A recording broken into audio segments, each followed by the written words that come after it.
I want to know something from you ladies and from those of you watching. How much time, mental preparation goes into the outfits that you're going to wear during a live stream, or the makeup, the jewelry, all of that? Just curious. We were having a chuckle backstage before we started, laughing at all of our insecurities about doing this. Jessica changed, what did you change clothes 3 times this morning? Yes. I had a chip clip on my jacket because I didn't like the way it was made. So it's on the floor now here. So it's just funny. All the things we worry about, right? With how we look, and kind of relevant to what we're talking about today, right? Yeah, totally. I think so, man. I'm kind of the person, like, on principle, I just get dressed. You know what I mean? Like, on a regular day, I just get dressed. And there's nothing particularly nerve-wracking about the live stream, except for the fact that it's like, this is into perpetuity. Like, someone can go back and see. And so I put on 3 different jackets or sweaters or whatever this morning. And my husband was like, what are you doing? Because he doesn't see it happen ever. I'm always just like, I was like, I feel frumpy, right? Like, and so I think that there is a pressure to go, am I matching my environment well? And to tie into our topic, I think it can jack with our emotions a little bit. You know, how am I showing up emotionally because I'm having a bad hair day? It's an expression that's really related to our emotional agility. So, question, Tracy. Yeah, totally. Yeah, I mean, and I'm a big fan of men. So I have an amazing husband. I have amazing sons. My dad was a great man, but men just I don't think they put a lot of mental effort into these types of things. And so, yeah, it's just funny. It's a funny conversation. So I know our time is, we have so much to cover, so I could chat with you all day. But Amy, since we weren't here last week, would you just kind of give a recap for Jessica and I, and also for those that are viewing today? Yes, well, we're all going to have amnesia from the technology issues. We're going to forget that happened, but we were able to be agile with our emotions. I didn't say any ugly words, I don't think. Last week, we really built on the first topic discussion of becoming aware, the power of self-awareness, and we added on to that last week this idea of what do we do with what we're feeling. So we spent some time talking again about knowing yourself to lead yourself, but from the perspective of considering intentionality around, do I need to express certain emotions? How do I do that? And do I need to suppress what it is that I'm tempted to say? So we had a great conversation about that. And today we really want to add on to that again with some how-to principles. Jessica, I'd love for you to open that up for us a little more about where we're really headed today. Sure. Thanks, Amy. Well, I very much plan to go back and listen to the conversation. Even though we've been a part of planning it, I just think every week, wow, so helpful to talk about it and to talk about how to get practical. So this week, we are talking about how do we display our emotions. So we kind of titled this conversation, Liberated Emotional Display. And I think there's a trend right now of, hey, we've got to let it all hang out. If you want to bring your whole self to work, or if you want to bring your authentic self to work, then everything needs to show. And I think that that's a little bit of foolish advice, because what we're trying to do in this whole series is we're trying to help people learn what's the art of emotional agility? How can I use my thoughts and my feelings in a way that is strong and allows me to move thoughtfully between them? So when we think about liberated emotional display, it's kind of that thoughtful approach to how do I show up with my emotions, being authentic, but not letting it all hang out.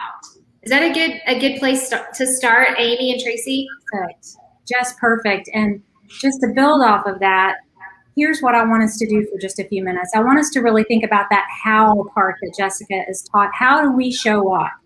And actually, if we want to know how we show up, we actually have to back up a few layers to understand what's under there that's causing us, if I'm feeling like I'm having a bad hair day, I'm going to be really distracted, not feeling my best. That may have an impact on what it is that I'm going to be talking about. So I actually need to dig under that. What's underneath my fear of having a bad hair day? So there's some simple ways that we can go about that. I love our core process tool, and it's a great addition to the Know Yourself to Lead Yourself tool we've been using the last couple of weeks. And maybe, Tracy, you could grab that for us and we can look at it for just a second. The idea behind This simple neurolinguistic tool is that it gives us a visual to understand the work of peeling back the layers of, I'm having a bad hair day, it's making me feel weird, to actually getting to the word behind all that. So knowing yourself to lead yourself through this whole process is about knowing yourself deeply, understanding what's going on and why it's a problem. So we would call that the call it and the own it. So call it, what is it that I'm feeling, and own it, why am I feeling it? And then the lead yourself is moving in a different direction. And instead of, crying in the bathroom before the live broadcast that my hair, I'm being dramatic, is terrible, actually regulate how I'm looking at that, and maybe talk to Jessica and Tracy, realize it's actually not that bad. So I'm going to respond in a different way, and then execute on that in a way that allows me to lead myself in a new and different way. And I want to show you just a little bit more information on how we can actually do that with our emotions. And I want to caveat this by saying that emotions are not good or bad. They can be positive, they can be negative, they can have a lot of energy or a little energy. And this is where I want us to get really smart about understanding the nuance, the art of what it is that we're feeling. So these are just some general categories of emotions: fear, anger, joy, sadness. And if we look at this, look at anger, for example. I can be angry, and that's sort of a mid-level energy way to feel. Or I can just be mildly irritated. Somebody cut me off in traffic. Or I may be outraged, and those are very different words to describe levels of that feeling associated with anger. So if we go back to my bad hair day example, maybe I was actually just feeling some worry that I was not going to make a good impression. And it was low-level fear. It was not something that needed to completely derail me, but talking to Jess and to Tracy allows me to articulate it, to hear it, and it allows me to behave in a different way.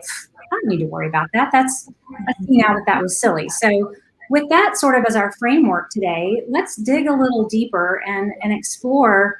Maybe Jessica, Tracy, you have some stories where you can apply this logic, where maybe you've shown up feeling a strong emotion, positive or negative, and you took it in a high energy way when maybe it was a low energy way. So maybe we can build off of this and unpack how this is translated for us. And for you listening, maybe you're seeing some ahas around how you have needed to name your emotion something specific, and maybe how that's helped you.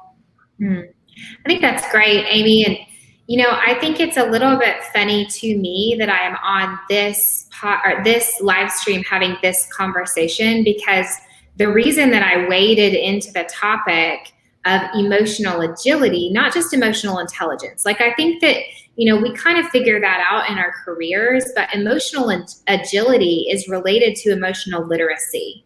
And do I really have language for, and do I understand what's going on with me? Am I able to kind of label and scale my feelings in a way that helps me show up how I need to show up, in line with my values, in line with who I want to be? So when we talk about liberation, we're fighting for the highest possible good. And we have to fight for the highest possible good of ourselves, which means living with integrity in our emotions.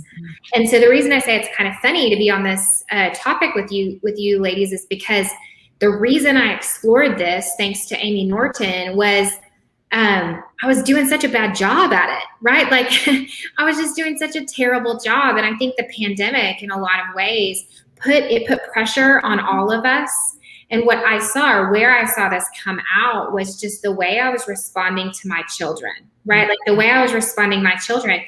And I would get on a Zoom call and I'm leading, and I'm the leader and I'm in control and in charge. But then the Zoom call ends and I am just like, my energy level in terms of how I'm feeling about them and reacting to them is very, very high, even though what they're doing may be a very low infraction. And so what I recognize is, oh my goodness, my responses are often disconnected to the people who are receiving them. Right? Like my kids aren't the reason all the time that I'm feeling, frustrated, and I'm, maybe getting loud with them or getting big with them. Like it really doesn't have anything to do. It might be, I didn't do as good of a job on that last meeting. I couldn't figure out how to help that client. So what I'm really feeling is anger with myself that I'm not doing as well as I want to, but who's that coming out on? Right? Like the effect, the display of that emotion is having an undue effect on my relationships. And I was like, you know what? I don't just want to be the kind of leader at work. I want to be congruent across all my circles of influence. And so I had to call it, right? I don't have control of my emotions. And I've got to figure out what to do about this. And thankfully, through some conversations with you and just a lot of reading and thought, and I've been able to, if you go back to that core process, I've been able to call it and figure out, own it. What's going on with me? Not them, me. And then what do I need to do about what I'm feeling so that I can show up how I mean to, not in an accidental way. So I don't know if that's like, it probably isn't practical enough because it's not a specific story, but I will tell you, as I've been practicing this, you know, our tendencies don't change. I'm still a thinker. I still want to like order things out in a logical way. And everybody knows, I hope you know this, children aren't innately logical. But I am noticing as I'm practicing my own emotional agility that even in the morning, our mornings are going differently. And where spilled cereal and a crazy kitchen on any other day would have made me really frustrated, I'm able to go, oh, nope, let me teach you, let me slow down to teach you so that the pressure doesn't result in a blow up, that actually I'm seeing your skills build because I'm building my emotional agility skills. I'm seeing your ability to manage yourself because I'm managing myself.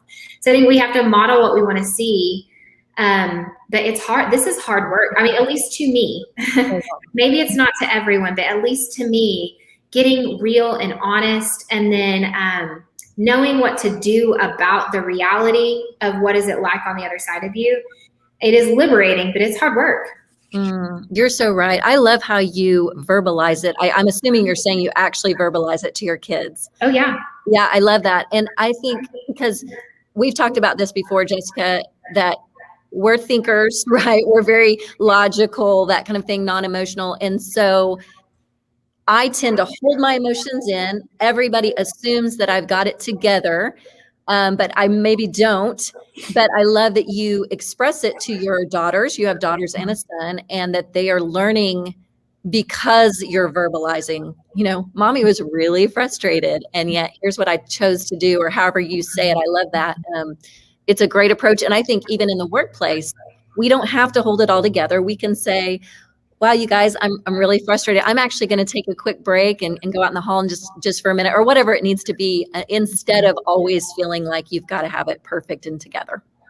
So true. And Jessica, in that example, I'm wondering if you and I had a really provocative conversation about the importance of emotions, and that was your aha moment. And we've had lots of good conversations about that.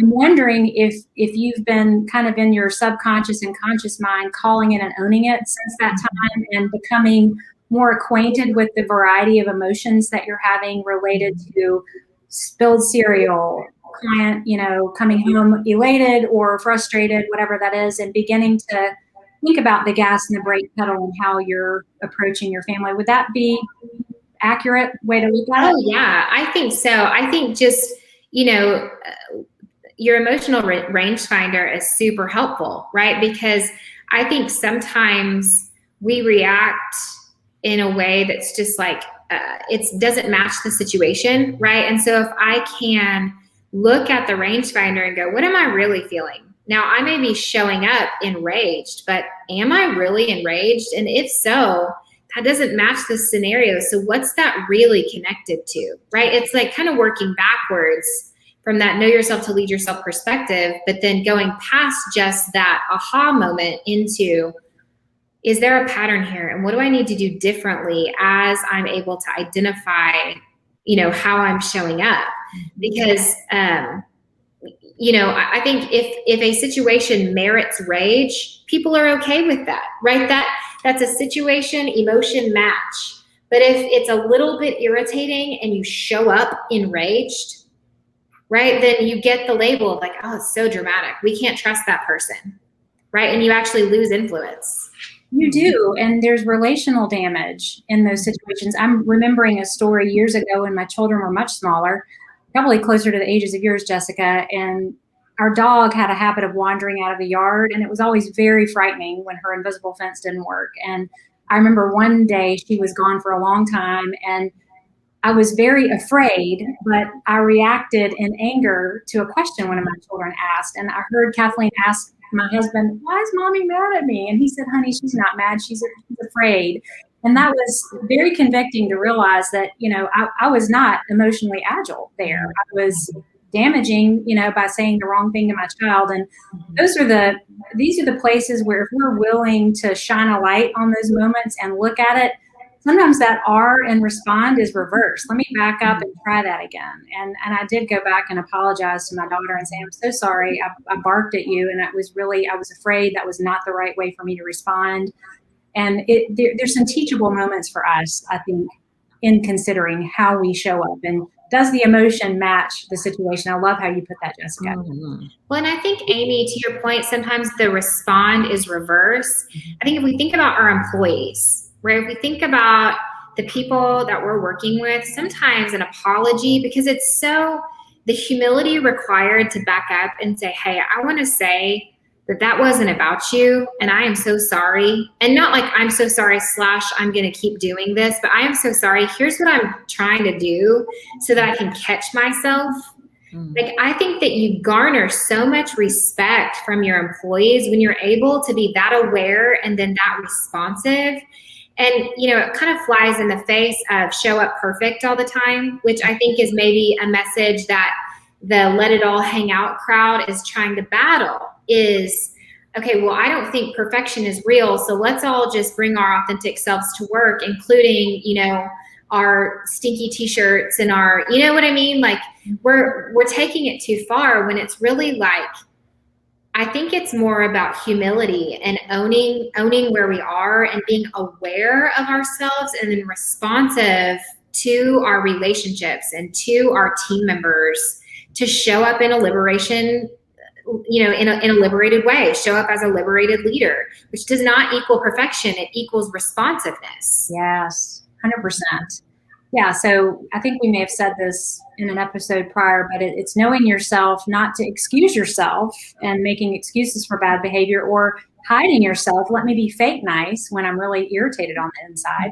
It's actually being liberated and being able to say the truth in the right way at the right time for the person on the other side of you. That's what it's really all about. Yeah. So we have actually a question coming in that goes right along with this. It's LaShonda, and she says, "I feel like at work I'm not allowed to show my emotions. I'll be labeled as you fill in the blank." Okay. So I feel like it's not fair. I'm an emotional person. Why can't I express them? Yeah. What do you say? Yeah. So that's a great thing. And LaShonda, I do not know you. And so I'm like, let's come into the coaching chair. We're a person. You're a person.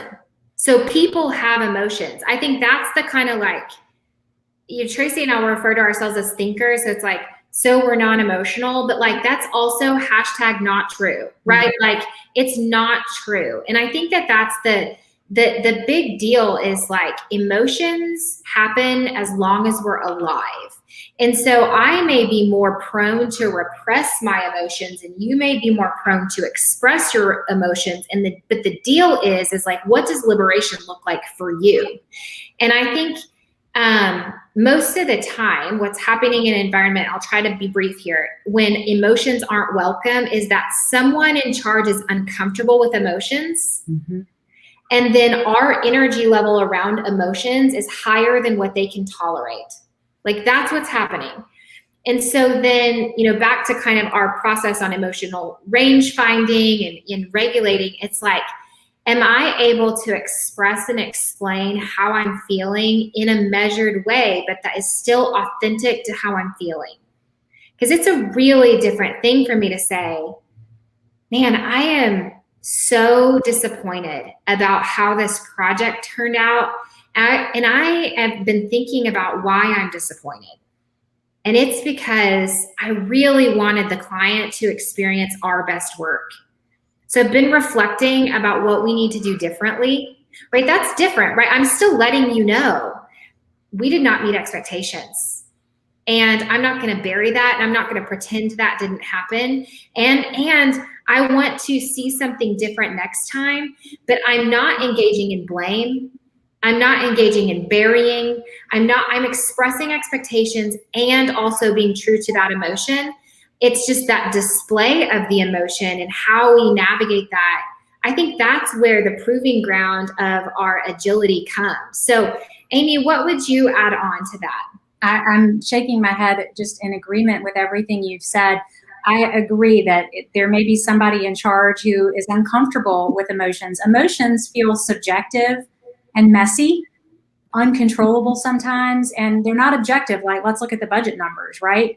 So there's a real black and whiteness to objectivity that we can measure, and it is hard to gauge and measure emotions or contain them when they are high energy negative emotions. So I agree, Jessica, it's probably coming from, leaders define culture. So whoever's defining that culture may be their perspective. So I also would ask, LaShonda, it said your comment said you feel like you can't show your emotions at work. I would bring some healthy challenge to you to question your perspective. Is there something that's limiting you from being able to share your emotions or do it in a way that would be, I'm objectively going to share what I'm thinking about, how I'm feeling. Maybe there's a different way to do it so you're able to articulate it in a way that works in the professional environment. So not contradicting what you're feeling because your feelings are correct, but just your perspective on, I'm not sure I can do this. Maybe there's somebody you can talk to at work about how they deal with this. Because we all deal with this at certain points, I think. Yeah, great advice from both of you.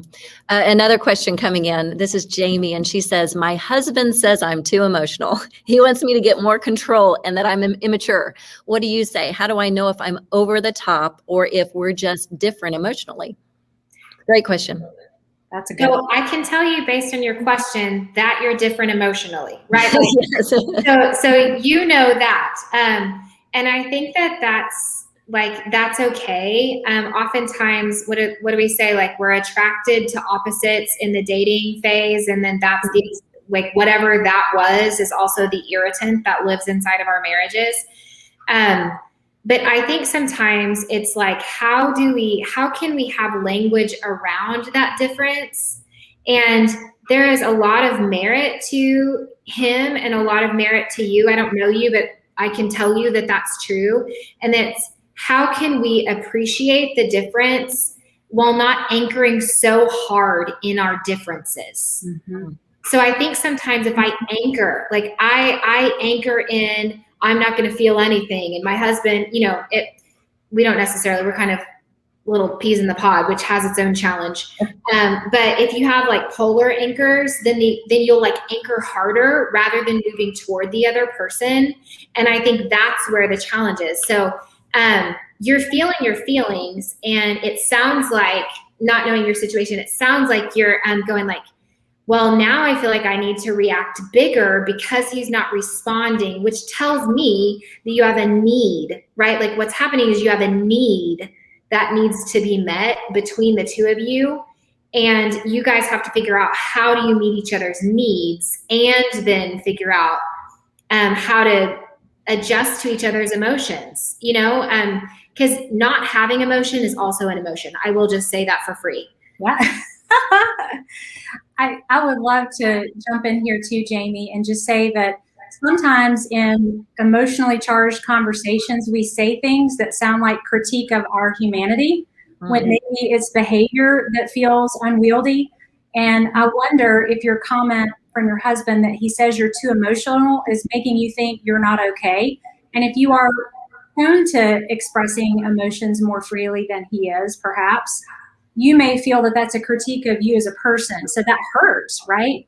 And I think when we are freer with display of our emotions, we do have to ask, are my comments, the way I'm behaving, is that serving my relationship? Pardon me, is it sabotaging my relationship? And that's on us. Mhm. Honey, I'm reacting really strongly here. I'm having a hard time processing through this. I'm feeling very agitated. I need to work through this. So it may be you can become aware when you are feeling emotionally charged and ask for, well, just to get it all out. And maybe his learning curve is learning not to critique you when you are in that space. Maybe he asks, do you want me to help you get the poison out? Do you want me to just listen here? And so there's a great tool. We don't have time to unpack it today, but there's a tool called the communication code that gives us some guardrails for how we can talk to each other in these situations. And I'm tracking with you because I'm a feeler. My husband is a thinker. And there have been plenty of times when I have felt that he has accused me of being too emotional. And that, man, that is really hurting me at my core. And that's not his intent. But in those emotionally charged situations, I think it's easy to sabotage each other. Completely. Yeah. Hey, Tracy, this would be a good time to say we're going to do some free coaching as our last week on this. And I would love Jamie or LaShonda to reach out. Tracy, I don't know if you want to put your email up or something like that, but we would love to have one or both of you on, and we would workshop with you. We are doing free coaching based on the topic. We would love some live opportunity to go like, hey, here's some actual contextual advice, because I could have been highly offensive to both of you based on not understanding enough about your situation. So true. So true. Yeah. Any of you watching, not just Jamie or LaShonda, although we very much welcome you, but anyone who's listening, if you want to take part in that, would you please email me? I would love to connect with you, because you would be getting a deal, I can tell you right now, by having Maria, Amy, and Jessica at your disposal right there. And it's free. So so again, we're running out of time. This is so helpful. I don't know who's talking about this subject, but I don't think enough people are. And so thank you, ladies, for delving into this and for making it okay to talk about these things and what we wear and how we feel about it and who's getting on our nerves and all of those things. So thank you once again. Any last words from either one of you before we close?